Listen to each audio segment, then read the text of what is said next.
Look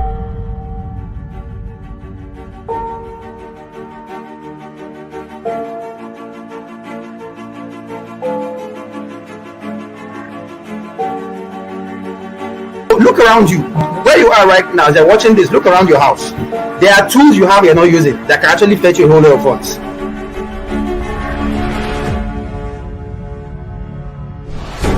Forget about what people are saying. Don't listen to what people are saying. What people say about you or think about you is none of your business.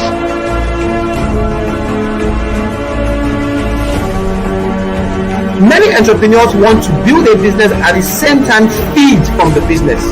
It cannot work. In Lagos,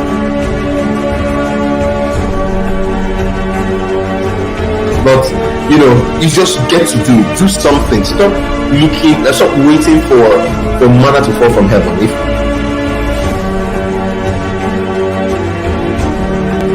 Never you at any point think you have 100% strength. It's not possible. So as a leader, you focus on your strength 100%, then your weakness, you get someone to fill it in. Now, the person you are bringing in, ensure that the person's weakness is your strength.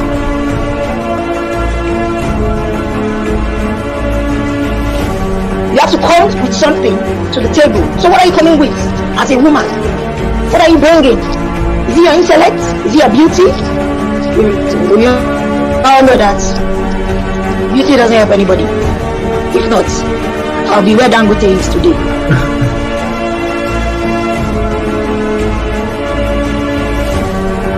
Please, if you are listening to me, don't try and sell what is not sellable if you don't have the funds to push it. Thank you for connecting with Simeon Ononubi today.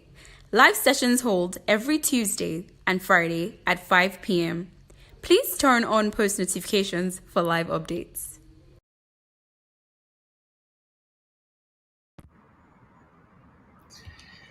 Hi everyone. Thank you for tuning in to Connect with Simeon. I see a lot of people already joining in. We're going to be having Larry Oti today. I'm already published that on the social media platforms and everywhere. So you're going to be hearing a lot about how failure shouldn't be a deterrent to your success. Failure shouldn't be something that will pull you back or pull you down. And yes, I know we've heard this a lot of times. We've heard it in so many different forms, but it is good when you hear it from someone that has been part of his life.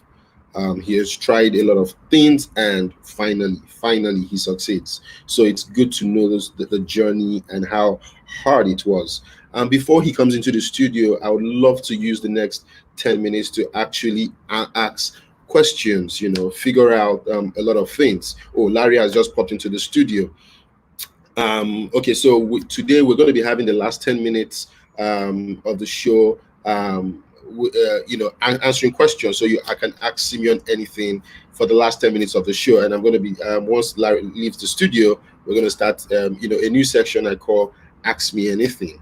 So yeah, I'm going to bring Larry to the studio now. Yeah, Larry is here. Larry is in the studio. Larry Oti is in my studio finally. Getting this guy has been very, very difficult. Larry, I hope you can hear us. Yeah, sure, I can hear you. Great.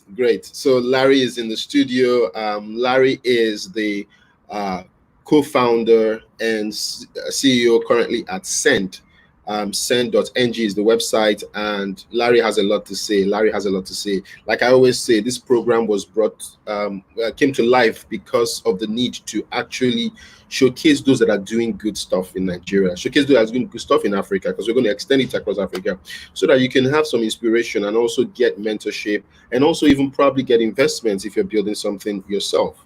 And so we've been showcasing lovely guys that have been doing some wonderful stuff. We've had, cake makers, we've had, print companies come here to showcase what they're doing and how they are raising millions of dollars and how they're expanding their businesses across Africa. So Larry today is going to be telling us the real cocoa, the real, story around Larry, how Larry started. Yesterday, how, I know Larry has failed a lot, but today he's a success that I am so proud of. And his story is one of inspiration for me, because he doesn't know it, but he teaches me, don't give up. Keep doing what you're doing, don't give up. And today's Sent.ng is something I am so proud of. Being a Nigerian, being a friend of Larry. So Larry, Yeah. please, let's hear you, and let me shut my mouth. Okay. So where do we start from?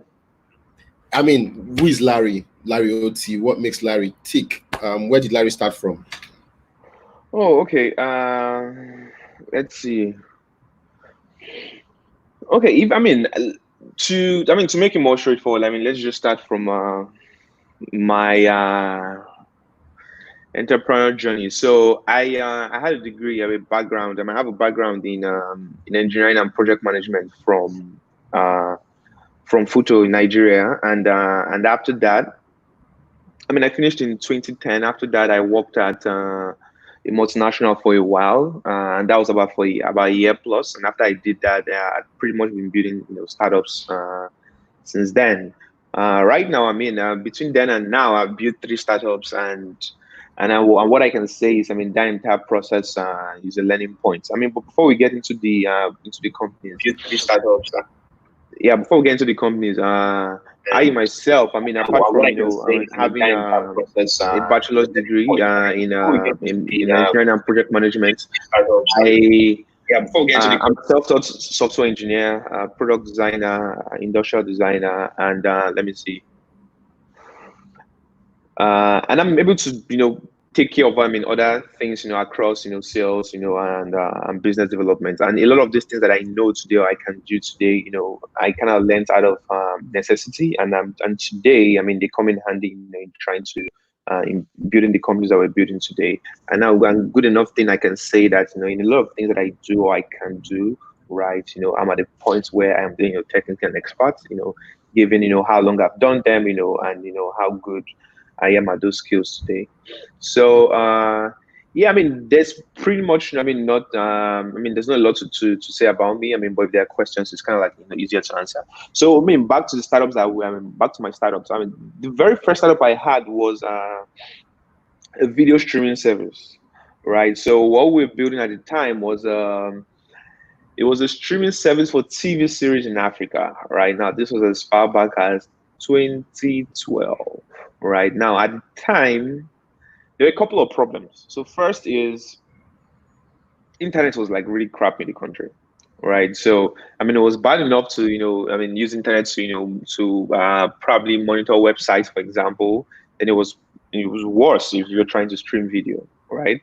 So, but what we're trying to do at the time was even though we had a content play, right? I mean, which kind of like seemed to be the way to probably put the technology in front of users. What we're actually trying to do was we were working on video streaming technology to kind of like make it easier for users to stream video even at that low quality internet. So what we're doing at the time was so think about it like a P2P service, right? Like a regular peer-to-peer service, So for example, like torrents, right? Where one of the peers was going to be, a telecoms base station, within a 5-10 kilometer radius. So in effect, what I was going to mean was, when a user, press play on a video on the device, wanted to play video on their device and they press play, that video was going to be streaming from a 5-10 kilometer radius, right? Instead of from a server halfway around the world. And this was before CDNs like really became a thing, like in the past decade. All right. So the idea basically was to stream it from a base station, within like a 5-10 kilometer radius. That was going to do a couple of things. I mean, one of it was majorly was going to drop costs, right? Because they were not the telcos were not going to be paying any interconnection fees. So that way, it was going to be super cheap. But that was one. Two, it was going to obviously it was going to be faster, right? Because it was technically a local connection, right? I mean, for telco. I mean, that idea I think is still, I mean, give or take, I mean, it's still a bit plausible now. I mean, even though it will be done differently, right? Because one of the good things about, how telcos now operate on the continent is they do not own the towers anymore, right? I mean, at the time, telcos own towers. Right now, they do not own the towers anymore. The tower companies own them and lease them to multiple telcos, so which means you could have access to multiple guys, technically, I mean, at the same time. So we did that for, we did that for roughly for 2 years. In the about a year and a half in, I mean, we got an acquisition offer from a US company. It was I think $3.5 million at the time. It was supposed to be like a cash stock deal. So we got that offer, and I mean, it was really crazy. I mean, because we negotiated that offer for almost 2 to 3 weeks. I mean, nonstop, right? I mean, the way it happened was, I mean, the company sent in their technical consultants, CTO guy, into the country. I mean, they came and did their due diligence, vetted the tech. I mean, because they kind of like wanted us for the tech anyways. They were kind of like pretty like good sales guys and everything. I mean, they were US based. I mean, they had a branch in I think in Kenya and some operations in South Africa, right? Because they were focused on TV series and video and movies on the continent also. So, anyways, I mean, we negotiated that deal for about 2 to 3 weeks nonstop. I mean, the deal finally fell through. I mean, it was a cash and stock, English. I mean, these things kind of like happen. I mean, in hindsight, I might have done differently, right? But I mean, at the time, I mean, it didn't sort of like seem to make sense. The cash and stock combination. I mean, the purchase price was okay, but it was like the cash and stock mix, that was the issue. So after that, I mean, the deal fell through. Then a couple of months, I think about 2 months or so, I mean, we kind of ran out of money and we shut down. Yeah. So I mean, after we shut down, I mean, the way this thing happens. I mean, I probably slept for like 1 week straight without waking up or something. So I mean, after that, I worked in Lagos for a friend. I worked in Lagos with a couple of my friends, startup incubator, type service. I did that for about 8 months. Then after that, then I founded, another company. I co-founded another company with my friend. But this time around, it was in logistics, right? So then what the company was Push, and what we were doing at the time was, it was an on-demand delivery service. So think about like an Uber for deliveries, right? And we started in Lagos at the time, and we were basically, so like built an app, web, and we had mobile, and we did like this aggregation of riders. At the time we even had our own riders, but basically the idea generally was you could request for a delivery, I would come pick up from you and instantly go delivery. So I mean, we worked with obviously individuals, we worked with individuals, we worked with with small businesses, and we did that for another, let's see, a year and a half pretty much, right? I mean, we raised what I call a pre-seed round at the time, but we did that for a year and a half now, and we shut down. I think that was in 2017. But majorly 2 reasons, right? Majorly 2 reasons. The unit economics was becoming like was kind of crappy, right? I mean, it was not a way to. It wasn't. I mean, nobody was going to become rich that way. I mean, we're not going to build a sustainable business that way. First, that was one. 2, the market was small, like it didn't enable it. So what we did at the time was, I mean, obviously, if you look at other parts of the world, I mean, the on-demand delivery businesses or models, start to make sense at scale. So you have this scenario of, I mean, when you start, I mean, there's a mess, but when you probably hit, say 1 million deliveries or 2 million deliveries or 10 million deliveries, right? Then it starts to make sense, right? Probably maybe because you're layering other services, economies of scale, will be at work, will play in your favor, and a couple of other things, By this time, it was, I mean, we kind of looked at the markets and said, okay, I mean, what's it going to be like in the next 1 year, 2 years? I mean, if we kind of like try to stick it out. But the market wasn't there, right? Different reasons. I mean, we had this, I mean, there was this entire perception, I mean, users not willing to pay, right? I mean, maybe rightly, but I mean, we just were not willing to pay for, I mean, on-demand delivery service, I mean, which obviously was a premium or should be a premium or is still a premium today. Users were not able to pay. The only way we could have probably, gotten through, I mean, at some extent was, if we made significant, capital expenditure. I mean, we defeated the entire purpose anyways, right? I mean, because we're supposed to be like an asset light. So yeah, I mean, because of that, I mean, we shut down, and when we shut down, I mean, I pretty much went into this, 4-month limbo, and when I came out, I mean, after 3-4 months, I started Send. So Send initially, I mean, Send was pretty much, how do I put it? When Send started that, we're domestic B2B shipping service. So, right. Sorry, okay. Can I slow you down so that we can get people up to speed with what we're doing? So Larry is I mean, we went to the same school. We both schooled at Futo, and after school, Larry started companies, and he has failed. Now, the reason why we're saying this is not to, in quotes, stigmatize or castigate or insult anyone. It is to show that some Nigerians are actually doing us proud. Even after failing, they still went ahead to build, great companies. So the question is, what kept you going? You had a deal, $3.5 million. If I do a rough calculation in my head, that is about 1.5 billion naira plus or minus. Am I correct? No. Yeah, I'm correct. 1.5 billion naira today. So if I take it back, say, depreciation from maybe 6 years ago, 7 years ago when that happened, probably around, 600, 700 million naira. If you bring that into, stock, even if it's a 20% stock to 80%, 80% stock, 20% cash, it's still around 200 million you'll be making. But you turned down the deal for some reason. It didn't go through. It broke your heart. 2 months after, company falls up. How do you come back from that? How do you wake up the next morning and say, let's continue? I mean, like honestly, like in hindsight, right? Like, I mean, if I had if someone was going through something similar today, and probably they asked me, hey, I mean, what should I do, right?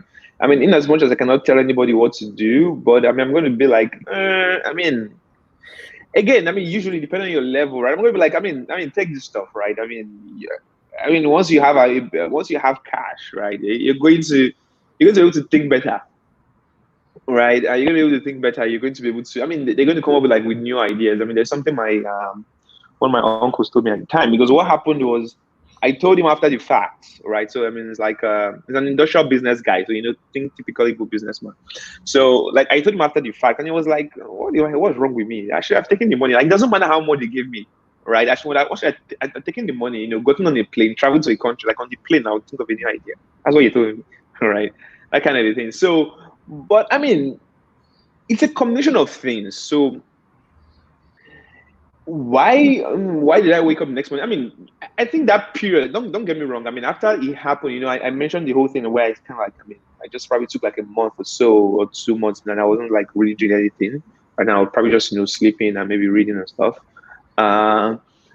It wasn't like exactly fun, but I think it's a combination of knowing where you're going to versus what you want to achieve, and also that there's an element of it that is more about the person. So I mean, for me, it's been, I know what I wanted to do and what I wanted to achieve. I mean, so a lot of people, I mean, obviously, I mean, there's a way you look at it and you get to say, okay, I mean, maybe we failed and stuff like that. I mean, fine. I mean, in terms of like the product, right? But in the context of, I mean, where I was going to, right? I mean, for me, it was probably just, I mean, a learning curve, because the way I treated it, and then I treated all that stuff is more like, okay, I mean, this one did not work. I mean, maybe because I made this mistake or because I didn't do it well this way, right? Like, I mean, let's try the next one, right? I mean, there are always downtimes in building companies and in being an entrepreneur and stuff like that. There are always downtimes, and you get to, always, most times you get to do this whole rethinking of, I mean, are you crazy? Are you doing the right thing? I mean, it gets worse if you have other, ears, on you, right? And this is the case for some people. I mean, I kind of like did have it over some time, but part of the good things is also I had like a good support system, family where I came from and things like that. So a lot of it kind of like, had its place. But generally, I mean, I'd say, I think I'm a builder, right? I mean, I'm the kind of the guy, who wants to, do stuff, build stuff, and solve a problem, right? And I mean, and if you look at the trajectory of what I've done, over time, I kind of like always get to want to do solve like the hard problems, right? So I mean, a lot of startups I've worked on are not the typical startup problems, right? I mean, in the sense that a lot of them, play like in the real sector. Like, I mean, usually, I mean, if you look at like, tech or I mean, if you look at the landscape, I mean, they're kind of like easier ways to make money, right? Or easier startups to build, so to speak, right? But part of the reason why for me, it seems like I'm going the hard path is, one, obviously, I mean, that's the way we can make like actual real change, on the continent, right? That's one. And two, in the context of where we are, across our existence as a country, as an economy, actually, right? I mean, we need like a lot of so a lot of the hard problems we have today. I mean, we need solutions to them, before we're able to, solve like a lot of like the more easier problems. So again, I mean, in general, so I think, I mean, a lot of it has to do with me as a person. I mean, being a builder. I mean, just knowing what I wanted to achieve per se, or where I was kind of like going to. That kind of helps. And based on that, eye on the ball. What happens is, when you're super intentional. I mean, that way you sort of like optimize for quote unquote your success, in the sense that, I mean, for everything that does not go well, right? I mean, you take that as a lesson, and now ask yourself, how do I increase my precision on the next one, right? To make sure that it works. Yeah, I mean, great. I know you are in the valley. You're in the you're currently in YC. I remember we just finished YC. We finished YC. Yeah, so you just finished YC batch, and I know you. I mean, I know you very well. I know and I want us to talk about this story because it would inspire a lot of people. I know it's not the first time, second time, third time, fourth time, fifth time, sixth time, or even seventh time you tried it. Why did you go as far as trying 7 times just to get an attention? I mean, I did it twice or thrice. I remember we almost cried together last year or 2 years ago. Oh, yes. Yeah. And it was like, hey, we finally built something great, but we're turned down at the gate. So you did it over 7 times. Like, a lot of people even just do jump to get into university twice, and they almost commit suicide. How do you keep focus? How do you keep learning from the mistakes and building something bigger? Because I mean, I've seen Send is something that is awesome. How did you learn from Push, from all the other things that you started? I have a question from Mo Beckley, and he says, what even happened to your battery storage idea? You had this battery storage idea and stuff like that. What keeps Larry Oti coming back, even with failure on the face? I mean, 3 times I can understand. 4 times, I don't know if I have that kind of lever. 5 times, wow. Like, how do you help people get over that failure gap? Okay. I mean, to answer most questions first, I mean, so the battery company exists. I'm an investor. I'm on the board, but the guys run it. I run Send, right? So the battery company is the company that exists. It's not an idea, and the guys. I'm just an investor right now, and on the board. Why the guys run it? I kind of helped out before, but now I'm. I mean, I can't Send. Okay, so in terms of YC, 2 things. Or 3 things, maybe. So first is, I mean, maybe it's just me, right? That's 1. 2 is, if you look at it more logically, there was nothing. I had nothing to lose. It was just filling a form at first, right? I literally had nothing to lose. 3 is, I would think what helps. I mean, if you, in hindsight, or maybe if you looked at it, if you look at it from the idea of how other people might react, is I applied to YC 7 times in total, and I got interviews in San Francisco 3 times, right? My first 2 interviews, my first 2 applications, I got interviews back to back. Right, like 2 different batches back to back. So if you think about it, that kind of helps, right? So it's like, so obviously, I mean, the second time I didn't get into the third time, I'm like, I mean, heck, I'll probably apply and and get an interview again, right? But the truth is this: after the second one, I was tired. All right, I was kind of tired. So what actually happened was I kind of like skipped a couple of batches, right? I didn't apply for all the batches subsequently, you're right, but I kind of skipped a couple of batches. I think after like I skipped 1 or 2 batches, then I just came up with the realization that like I had nothing to lose. I mean, it was a form, right? Just fill the form, right? I mean, the most important thing was, I mean, you're building your business, you're doing what you're supposed to do. So just freaking fill the form. On the flip side, one thing I think that application helped do, right? I mean, which everybody kind of like has something that does it for them is so because YC is like it's a 2 batch a year thing, 2 cycles a year. So what happens is in the YC application, when you're filling the application, there's a section that says if you've done this before or if you've applied before, what has changed, right? So usually when you don't get in and you probably have it in mind, because for me things I want to do, I need to be able to sort of like I'm the guy that always plan. I mean, I kind of like have like a plan out, so maybe 6 months, maybe 10 months, right? Like detailed plan, not not just the goals. I mean, the goals are like big, and you say, okay, this is what I want to achieve at the end of this period, but like the plan on how to get there, right? So if I have a plan where I say, okay, I have to apply to YC like in the next 3 to 6 months, when the next batch opens, right? I have to start thinking about it from now, and the form says so. That segment that says, okay, what has changed, right? You don't want to have a scenario where you're applying the next time and they ask you what has changed and nothing has changed, right? And I mean, and it's the same way. I mean, when you even talk to people or investors, your friends, right, or even yourself, when you're building a company, and that's the reason why we always have to, we measure, and even as startups, we kind of like we do that week on week or month on month, right? So that we can know what's going on at every single time. So point is you want to be different. I mean, you want to have made major progress between today and tomorrow, right? So I mean, again, so I think for me it was like nothing to lose. Then I mean, I was already building a company anyway, so it was like, I mean, just fill the form, it had nothing to lose.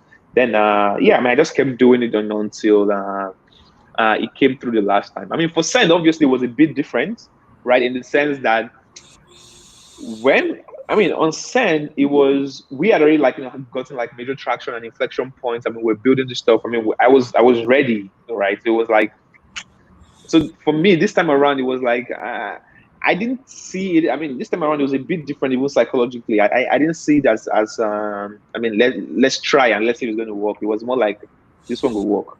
It must work, that kind of a thing. Right, and I'm part of the reason why you had access. You had 7 expos already. Something like that, exactly. So it was like, I mean, I knew what this guy wanted to see, right? And that's the reason why it feels like most times once they're like the whole YC applications, YC alumni are able to help you when they say, I mean, let me take a look at the application.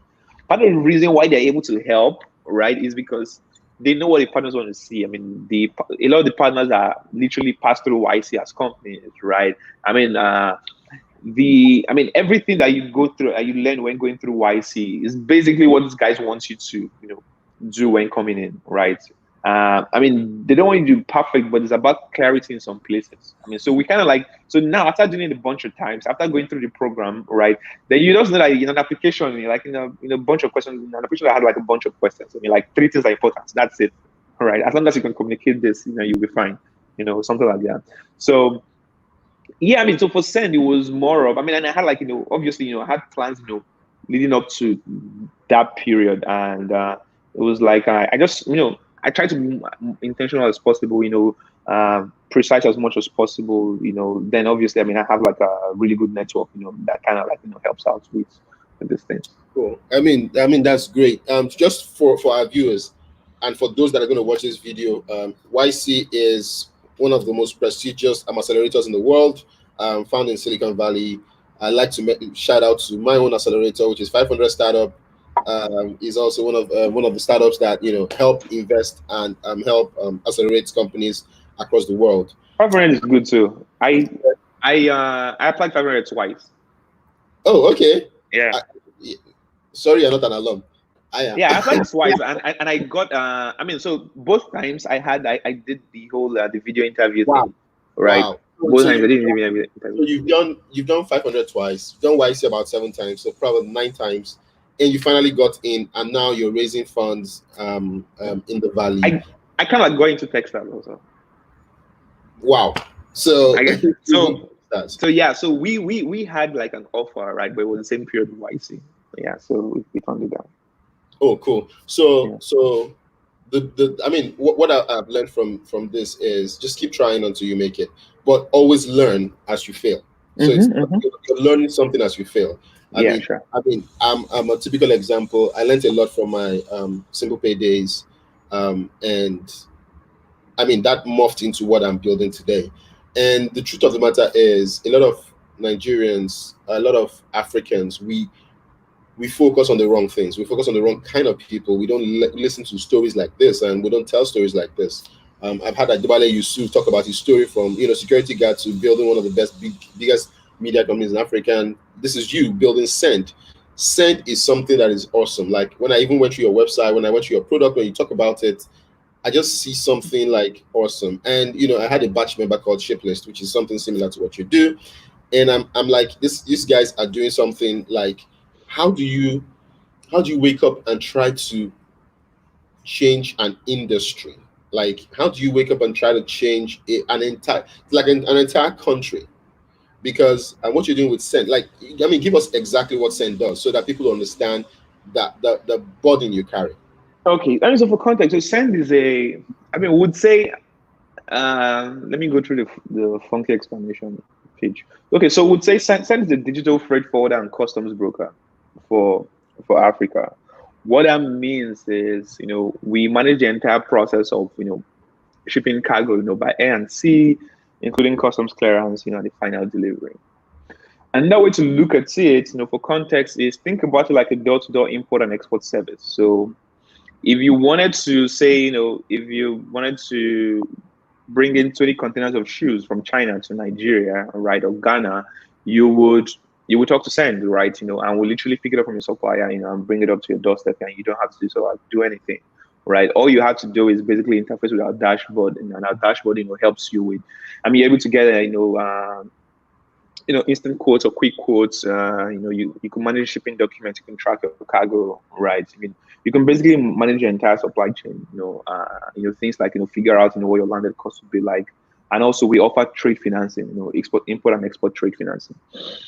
Now, of me going to the wharf and negotiating with all the, So ideally, the way you would do it today, or the way it works today, is for every single transaction, between origin, let's say your supplier or manufacturer, and destination, ideally you would have to deal with as much as, depending on how big that consignment is, the shipment is, you would have to deal with as much as maybe 10 to 12 different entities, right? It could be from 5 to, as much as 12 different entities on both sides. And that includes customs agent, freight forwarders on the origin side. Then when it gets to like the destination, then you get to deal with, a customs agent, you get to deal with a trucker. Depending on how big the stuff is, you might deal with a documentations guide. Then obviously you deal with multiple agencies. So depending on what you're bringing in, if you're bringing in food or drugs, you deal with NAFDAC. If your container has like wooden pellets, you deal with quarantine. If you're bringing in food, you also deal with like the quarantine guys. Sometimes DSS. Again, SON. A bunch of them. If you're exporting, you have to deal with it. Yeah. So if you're exporting, you have to deal with the inspection agencies and customs. So they're a bunch of folks, right, that you have to deal with. And but what we do is we abstract that complexity and say, Send handles it end to end, and you don't have to think about any of those. And the only interface with that transaction, is your dashboard. And we kind of like make it like super straightforward. So to give a user story, when you want to move something, you come to the platform and you request a quote, by giving us simple details, origin, destination, when the goods will be ready, and the cargo type. So if it's 10 containers, 2 containers, and we ask you for the commodity, give that to us, and that way we're able to compute, your full cost, upfront, right? So we tell you this is what the cost is going to be like, the cost for freight, the cost for trucking. We estimate your customs duties, and tell you. And part of what we do in the entire process is, so because we're involved across the chain, then we're able to advise you on a bunch of scenarios from the origin, that kind of like that helps your entire scenario. That would make it possible for you for your goods to clear on time. There probably maybe the ways to sort of like pack those goods, for example, that might ease your duty burden, right, and things like that. So yeah, so wow. And this, so guys, please throw in your questions. Larry is an awesome guy. The very unsexy way to call it, sorry to cut, the very unsexy way to call it, like in Nigeria, for example, is clearing and forwarding. Yeah. So clearing and forwarding. So when you think about clearing agent or customs agent, yeah, so something like that. The difference is we grow across the spectrum compared to customs or clearing agents that just deal with customs clearance, right? But we handle end to end because we want to control the entire experience and provide some serious value. So basically, here's a young chap that has come out of school, started businesses, failed, went to search for a job with a friend, got some small cash, came back again, looked for another problem, solved it, failed, went through YC so many times, went through 500 startups, even got Techstars invitation, and finally, at the last bite, after learning throughout all these processes, after learning how to build a big business, after learning how to solve huge, humongous problems, today he has a company called Send, which helps you do your freight forwarding from point of origin to point of destination. And he's doing it in Ghana and Nigeria right now, and he's planning on expanding across Africa. Currently in YC, raising funds, and he has a lot of staff he's taking care of. Like, he's employing labor, he's doing a lot of things, and these are the kind of people that we should actually look out for today and talk about. These are people that are doing a lot of things. So one thing I wanted to bring out today, just like the topic said, impossible means I am possible, and that's what Larry is about. So would there be any questions? Okay, so I have a question. So this is a more personal question from Mo Buckley. I don't know if you want to answer this here on air, but I cannot answer it on air. Because it varies, and COVID today is kind of has made things pretty unstable, even though the market is getting way more stable. But yes, we can obviously air freights from Guangdong to Lekki.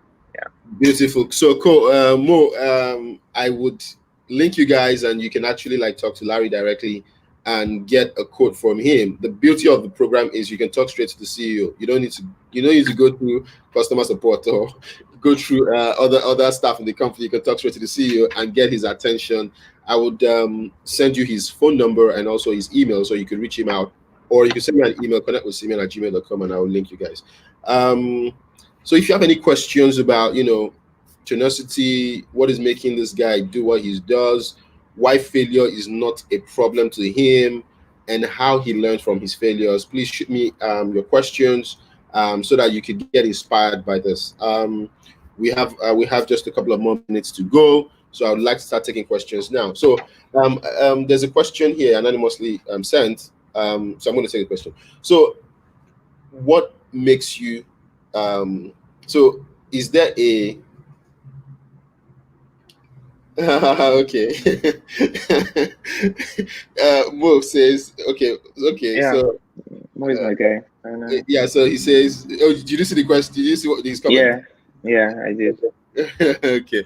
So he says you guys drink beer, so he can always reach you when he gets off air. So if you have any questions, please send your questions. So what do you think is the future of Nigerian startups? What do you think? So there's been this problem on the air, and I really want to talk about it. So there's been Nigerians have been seen as, and you probably have witnessed it, trying to raise funds or trying to get companies out there in the world.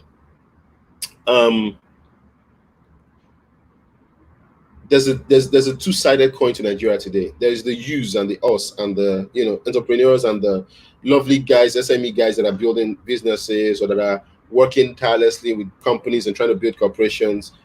That is the real Nigeria. But there's this other set of people that are just fraudulent, scammers, and are giving a dent to the image of the country. I personally faced one when I was in Dubai.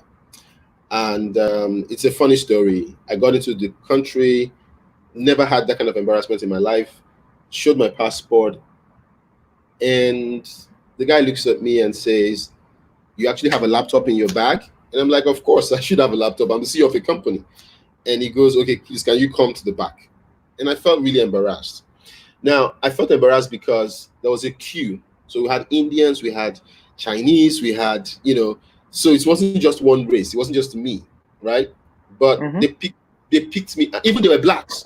So it wasn't just, I was not just the only black on the line, but I was the only black carrying a green passport. So it dawned on me that, hey, we're going to be getting into all these problems. And for younger entrepreneurs coming up, it's going to be a big fight, because you would get, rejected, you would get, frisk more, you would get a lot of things would go wrong. How do we change this? How do we how do we change the narrative that we're not thieves, we're not scammers, we're actually, I mean, Harvard just graduated 90 something students, and 40 something of them, medical students, are Nigerians. How do we make that the narrative? How do we make that stick into people's heads that Nigerians are actually very smart, law-abiding citizens, not the very few that should define us? So I think the problem is, multi-faced, right? I mean, people around the world know that the Nigerians are smart. That's the funny thing, right? I think the problem is multi-faced. People know, trust me. Like, I mean, and you will probably be aware of that. I mean, so the same way you think, I mean, the same way you get into a place and it's like, hey, I mean, you're Nigerian, and people recognize, the country, or recognize who you are or where you're from. Most of it is not just necessarily, for the bad, right? Is also for the good. I mean, because there's a bit of fascination. I mean, you have all this scenario where I mean, a lot of these foreigners are, I feel like, super bad in their geography, and they cannot, like, they don't know a lot of African countries. I mean, but they can tell you about a few, like Nigeria, maybe South Africa called Mandela, maybe maybe one or two, right? Something like that. But I think, but again, it's multi-faced. So a couple of reasons. So there's one that there's a PR problem, obviously, right? There's a PR problem in terms of, like, how do you drive the narratives and things like that. And obviously the solution to that lies, obviously, with everybody, in the private sector, like in the private media, we baby, having good narratives, writing our stories, putting out there as much as possible. Then obviously, and then also there is the government. There's a governmental part of it, right? I mean, those kind of things usually you cannot, like, the governmental part of it, no matter how crazy it is. I mean, I get that we don't want to do things without government, but there are things that you cannot, like, really beat around.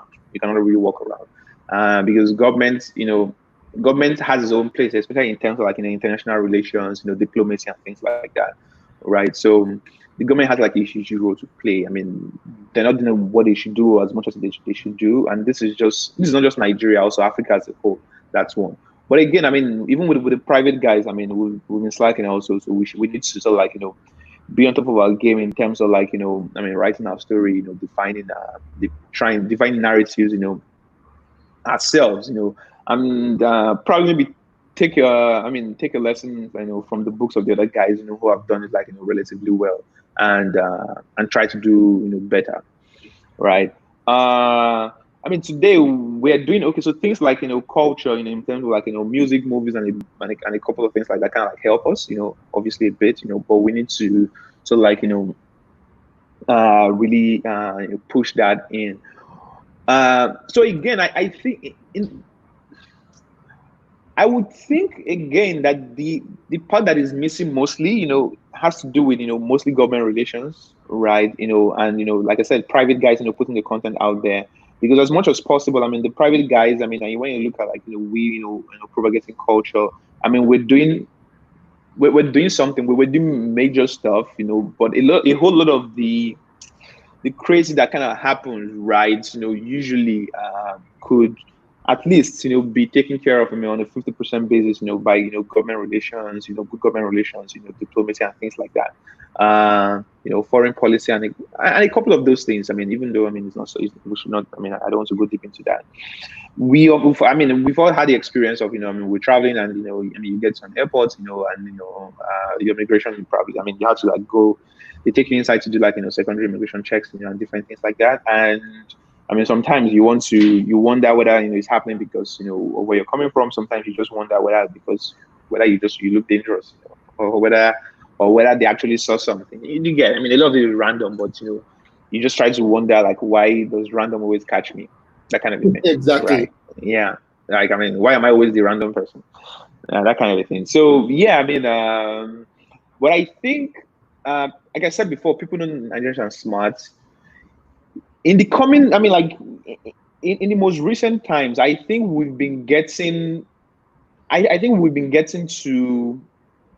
the point where we've been pushing, like, the narratives have been changing more. So, for example, I mean, if you take a look at, Andela, and if you take a look at what Andela has done, right, pushing the whole, what we might say, ISA model, right, in the context of, training developers here, and, placing them with companies outside the country, right? That in itself, has obviously, taking us, a couple of years ahead in terms of like, what we wanted to achieve in terms of like, having like being in a good light, outside the world. So right now, I mean, a lot of people know that, Nigerians are, the best guys. I mean, we have like super good developers. I mean, that are like really sharp. I mean, they can compete with, folks out around the world.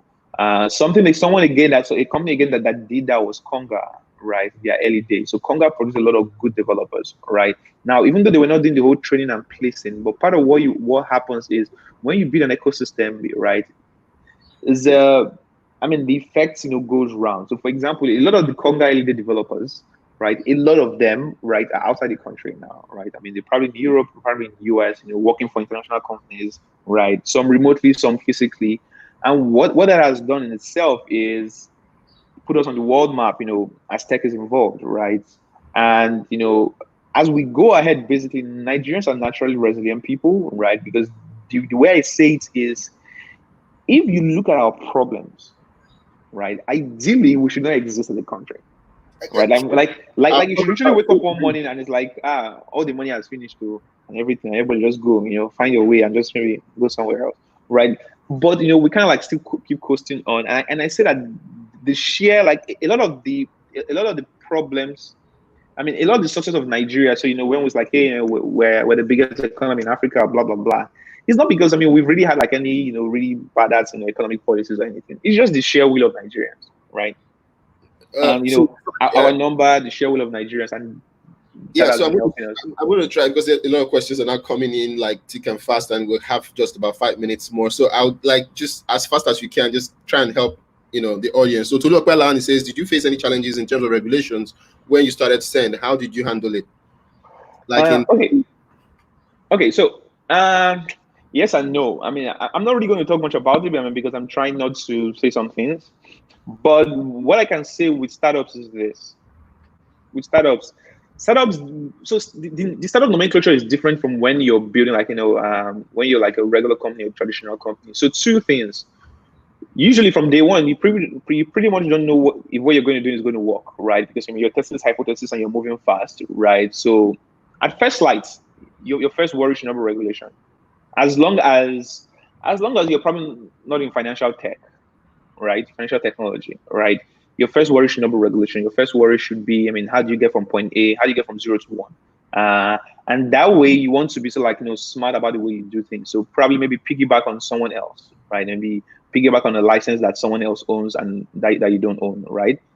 Something like that. And as much as possible, build without the noise. I mean, if you build without the noise, you should be fine until the point where you've bridged that gap.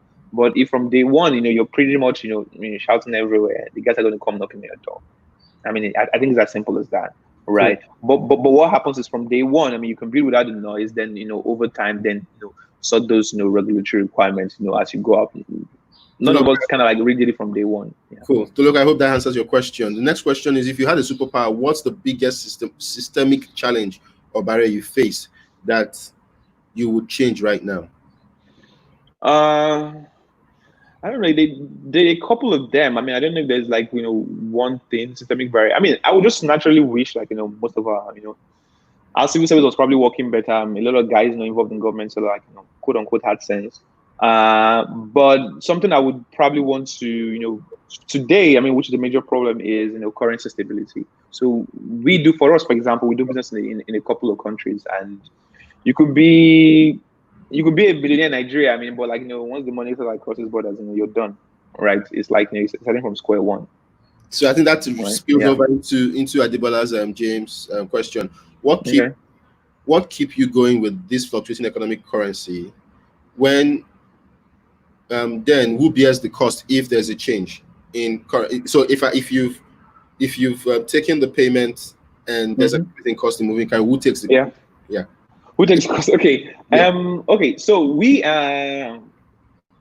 so first, to answer his question, James, yes, we handle car importation, end to end, including freight and customs clearance, so we deliver it to your doorstep. It's as simple as that. Okay, yes. So, but let me see.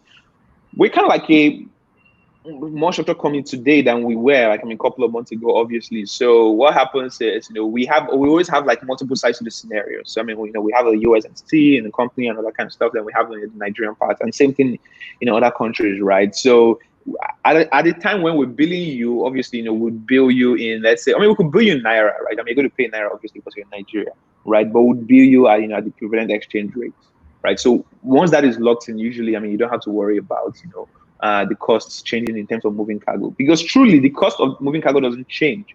What happens, what you're probably complaining about, what you're probably thinking about is, you're asking me if the currency changes. So, I mean, how does, I mean, like, then meaning that, I would eventually have collected, like, less dollar amount from you, once, maybe Naira loses value within 1 or 2 days, something like that. Okay, right? But if you're taking it at once, it doesn't lose value. But usually once we get paid in Naira, at the current at that exchange rate, then we lock it in. I mean, it's a treasury, long math. I mean, we lock it in. Yeah. So because we kind of like, don't give out your trade secrets. God bless you. So no, the simple way to do it is that we just assume that we move the money at that value. So I mean, so we're fine. Cool. So I don't know if you have any other questions. Thanks for coming. We have just about 1 minute more. Do you have any advice, anything you want to tell entrepreneurs from your story? Do you have any one-liner, just like YC would say, any one-liner to just, Oh, I probably have 3 liners. So first thing is, nobody really knows what they're doing. So I cannot tell anybody what to do. Nobody really can tell you what to do. People can tell you their experiences, but nobody can tell you what to do. So there are 2 things, right? One is, build, the way YC would say this, build what people want, right? So as long as you build what people want, people are going to want to pay for it, right? Then secondly, showing up is very important. Consistency, right? It beats talent every time, right? Showing up is very, very important. So you want to show up, you want to be consistent, you want to be persistent, and it beats talent, every time. And to answer K-Bank's, last question, our tech stack, so we have Node, React, we have Ruby Rails, we have React Native, and then we use Google Cloud, AWS, Heroku, as part of the tools, and MongoDB, Redis. So yeah, I think that covers most of it. Thank you very, very much, guys. I appreciate you for being in the studios today, Larry. Yeah, thanks for having me. You've been awesome. Please, when we call you back, please make sure you show up. Sure, it's always good to have these conversations. Yeah, we need to change narrative. We're great guys. Like, we're building for the future. We're building for others to come and learn and collaborate with us to build a better country. We can't wait for anyone to come and build our country. Thanks, Larry. Larry's going to be popping out of the studio so that I can take my next segment, which is Ask Me Anything. Larry, thanks. God bless you. Thank you. So yes, thanks for tuning in. So we have just 9 minutes to ask me anything. So it could be investments, it could be business, it could be whatever. But before you start asking me questions, I have good news. So we've been building this app for a while. We've been trying to figure out how to help businesses, because my core business is helping businesses. So there's an hypothesis that out of 18 businesses, only 1 would survive in a year. And it's something that we've tested. The stack is real. If you go to Lekki, if you go to VI, you'd see, take a stack. Just count 18 businesses within a street. You find out that if you come back a year later, just 1 will be existing or 2 will be existing. And that is really a very bad figure. And what we figured out was that it's because businesses don't keep data, they don't know their customers, and there's no way to repeat sell, and they cannot target directly their customers. So we decided to build this stack of products where we've helped businesses grow. We've done it with a lot of retail chains. So we've had Enyo as one of our retail chains. You see that big Enyo oil retail company. We worked with them and we helped them maintain their customer base. We helped them get customers coming back and back. We've helped other good businesses, supermarkets, retail chains, and everything. And today we're launching a mobile app that's going to be going out. And if you were part of the program with Dave is going to be launching his deals on the app, where you could actually get codes to actually learn how to build products. You can learn how to become a techie, within a month or two, you could become a very good techie. So from Monday morning by 9 a.m., it will be live. All the deals will be live on the app. It's called Thank You Cash. You can go to the Play Store, iOS or Android store. You see Thank You Cash, download it, and you can buy deals. You can buy products directly in it. Now, on the flip side, we're also launching businesses on our business. So we're helping people start up businesses, and you can earn up to 200,000 every single month. It is no gimmick. It is. I'm going to be giving you details in a few days on how that is. It's called the Thank You Cash Ambassadors. We're trying to build businesses, and we're going to be building them, and it's coming soon. Tuesday next week, we'll be launching Thank You Cash Ambassadors, where people can actually register to own a business on the Thank You Cash platform and earn up to 200,000 as a side gig every single month. And I'll be going to share you that. So I'm waiting for my questions. Any question? I have 6 more minutes. Shoot me a question and I will answer it. I'm waiting for my questions. If you have any questions right now, please shoot it to me, and I will answer it. Okay, my producer is telling me you also will be getting deals. You'll be getting free coupons from Tuesday's show. You'll be getting free coupons, and you can use it on the app. You can get, up to $5,000 to eat at any of our restaurants on the app. You could get fuel for your car or your generators. Okay, yes, and you can get more deals. So that, please look out for Tuesday's program. We'll be having someone in the house on Tuesday to also talk about his journey on building a company in Nigeria. So please, okay, so I got a private question. How do I get investors? Okay, so you have to build a business first. You have to have a thriving business to get an investor, and you have to show that that business is something that can grow. That you have to show that that business is something that can earn money, and turn over money. Once you can get that, then you can get investors, and you have a lot of solutions. Just like Larry said, he put in for YC a couple of times, but he had to build a business first. So you have to build something and start from nothing. Start from your house. Start from nowhere, and you can get somewhere. Start with what you have in your hands, and you can get somewhere. I hope I've answered that question. But if you have more, you can shoot me an email, connectwithsimeon@gmail.com. and I will answer your questions. Any other questions? If no questions, okay, so Tolu Akalani says, not a question, just appreciating what we're doing. So it's not just us doing it, it's you people listening, it's you people watching this video afterwards, going to the YouTube channel to watch these videos.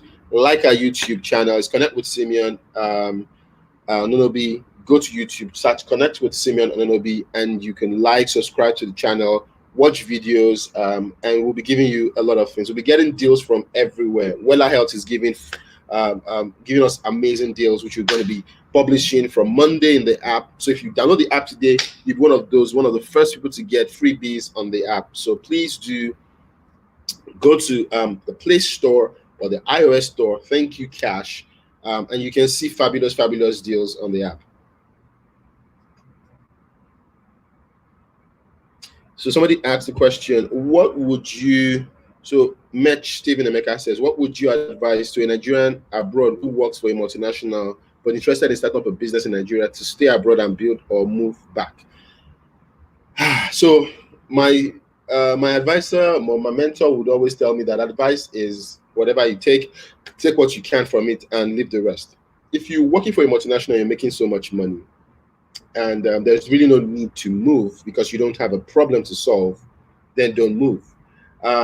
If you have a problem that you think you can solve and you have the wherewithal or the knowledge or the talent to solve it, then go ahead and go for it. But you could actually, and that's the beauty of technology, you can actually start a business without having to physically be present in Nigeria. You can start a business and see if it's something that would work before you actually dive into it fully.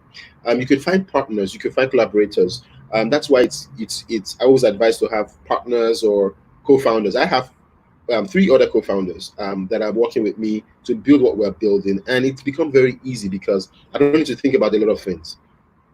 because I have co-founders that are doing other things. So I have a co-founder that is handling finance, I have a co-founder that is handling operations, I have a co-founder that is having so many other things. So I just focus on building a business, and it's easy. So if you can find other people that can help or have similar ideas, you can actually start up something without actually moving.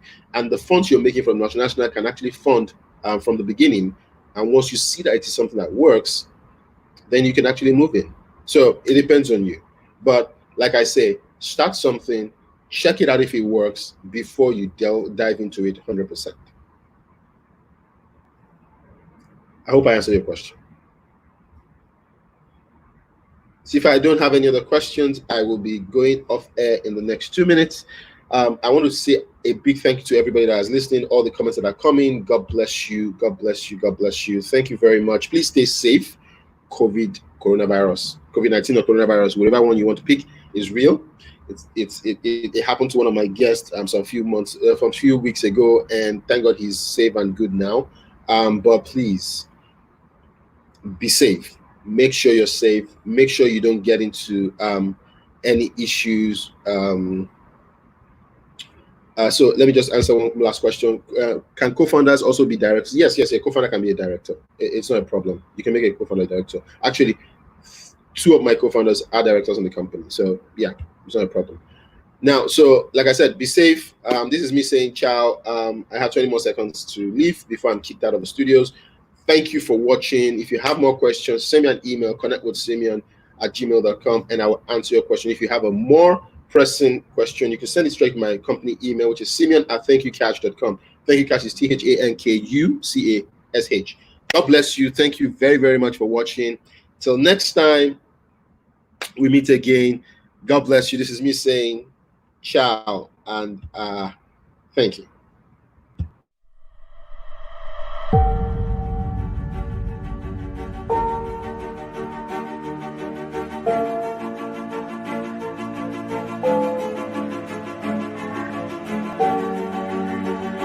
Look around you. Where you are right now, as you're watching this, look around your house. There are tools you have you're not using that can actually fetch you a whole lot of funds.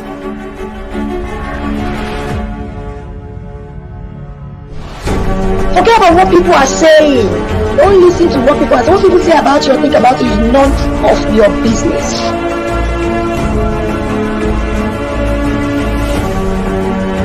Many entrepreneurs want to build a business at the same time feed from the business. It cannot work. In Lagos,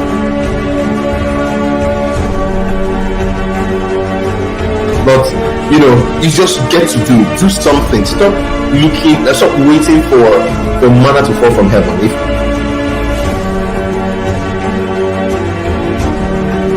never you at any point think you have 100% strength. It's not possible. So as a leader, you focus on your strength 100%, then your weakness, you get someone to fill it in. Now, the person you are bringing in, ensure that the person's weakness is your strength.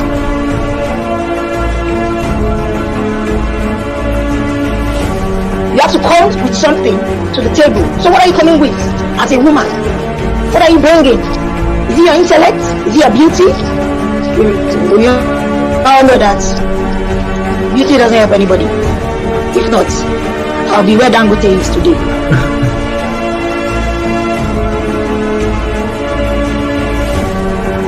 Please, if you are listening to me, don't try and sell what is not sellable if you don't have the funds to push it. Thank you for connecting with Simeon Ononobi today. Live sessions hold every Tuesday and Friday at 5 p.m. Please turn on post notifications for live updates.